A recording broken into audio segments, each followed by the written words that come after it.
Warning, do not watch this video unless you want to become a flat earther. You say yeah right, but I guarantee you that you don't actually know what we believe.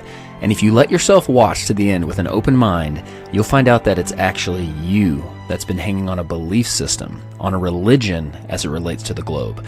You'll also develop a newfound respect for this group of people that support this channel and who are so willing to be called stupid, so willing to be looked at as idiots for simply questioning the narrative of what they're being told. Because the reality is, no one becomes a flat earther by seeing the floating pancake.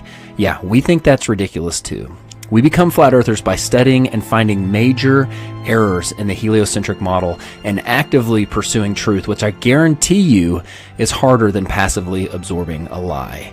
We probably actually know more about what you believe than you do. Remember, we used to be you. So trust me when I say that any objection that is currently or is about to arise in your mind, we've already dealt with ourselves. And if this thing was truly easily debunkable, none of us would still be flat earthers. Have you not wondered why someone would believe in something so stupid as flat earth? Why people don't mind being called idiots?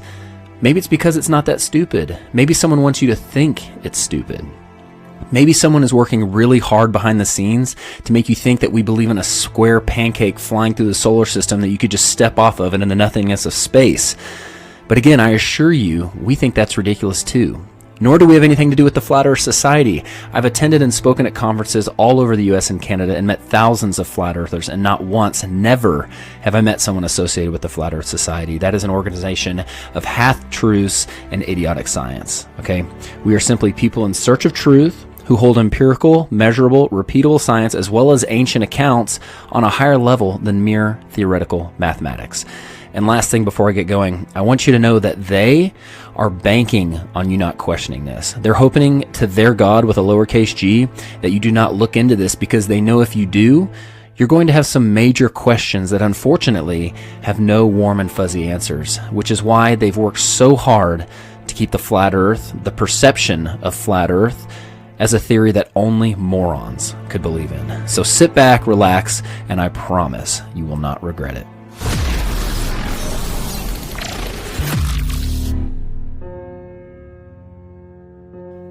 As I mentioned earlier, it wasn't the words flat earth or the fact that the flat earth theory has all the answers, because it doesn't.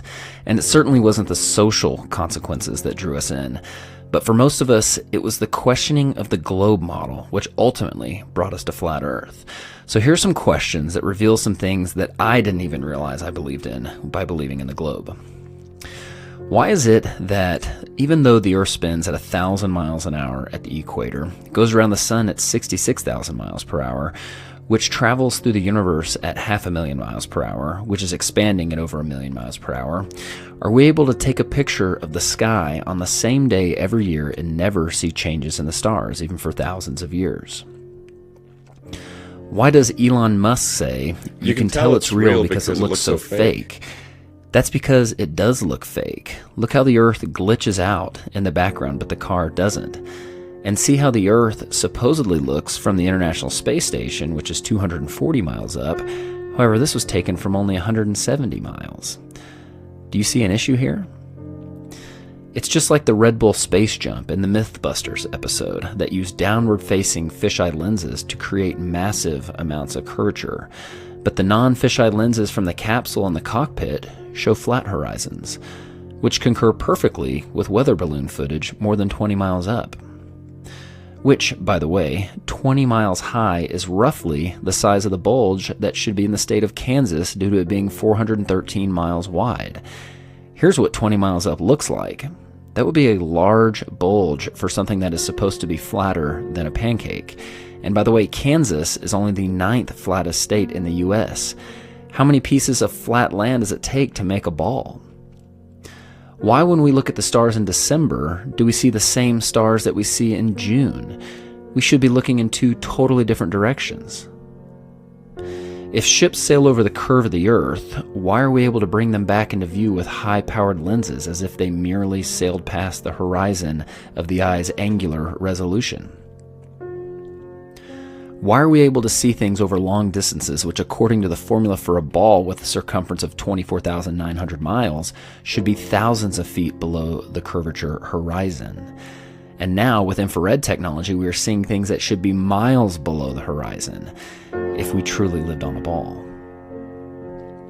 If Eratosthenes proved the Earth was a ball thousands of years ago with an experiment using shadows, why do experts say that his results should actually be the same on a flat Earth with a smaller local sun? If the sun barely looks bigger than the other stars from Saturn, why is it able to completely light it up so that we can see it from Earth? And if something merely the size of the other stars can do that, why is the backside of Saturn not lit up by the billions of stars on the other side? And why are there dark sides to any objects in the solar system?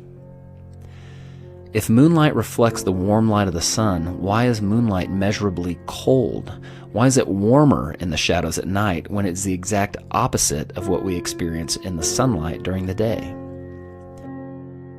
How is it possible that our positive atmosphere sticks to this ball right next to the negative vacuum of space without a barrier in between?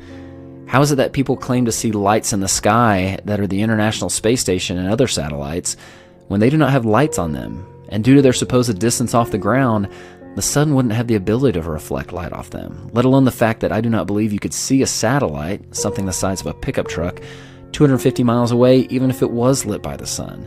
That's like saying you could see a vehicle in Oklahoma City while standing in Dallas. How is it we supposedly went to the moon 50 years ago, but now we can't leave low Earth orbit? That's the farthest that we can go.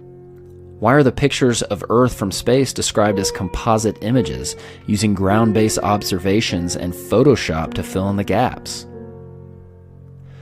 Why was all the original moon footage and telemetry data destroyed? Why is NASA constantly getting caught on live feeds with men in the background of models, harnesses on the International Space Station, and bubbles and scuba gear in space like they're filming spacewalks in a pool?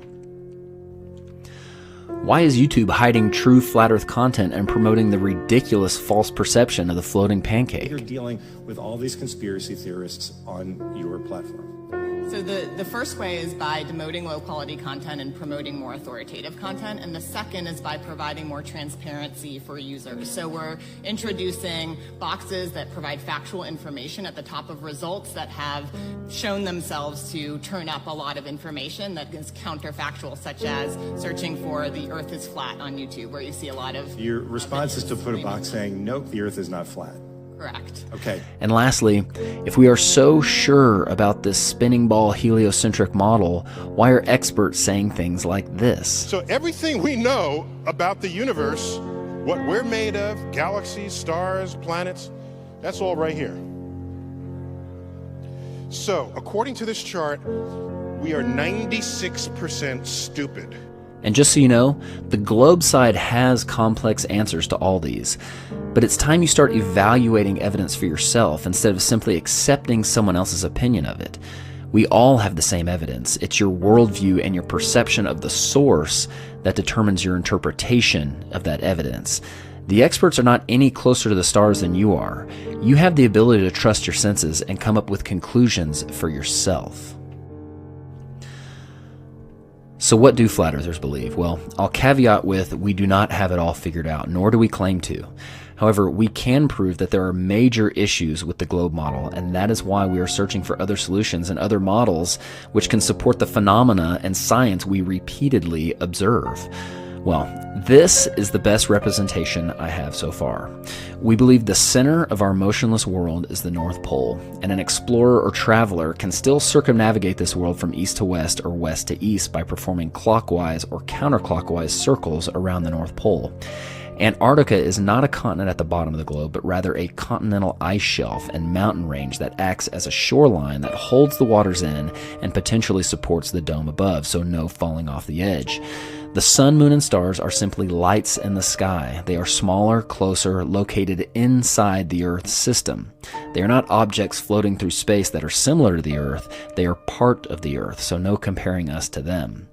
There are many things that people think disprove this model, thus concluding they live on a ball, and there's no way I can address all of them, but here's some of the most common objections.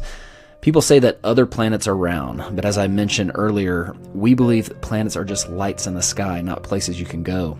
Simply wandering stars that are part of our system, not outside it. Space, as you think of it, is a lie.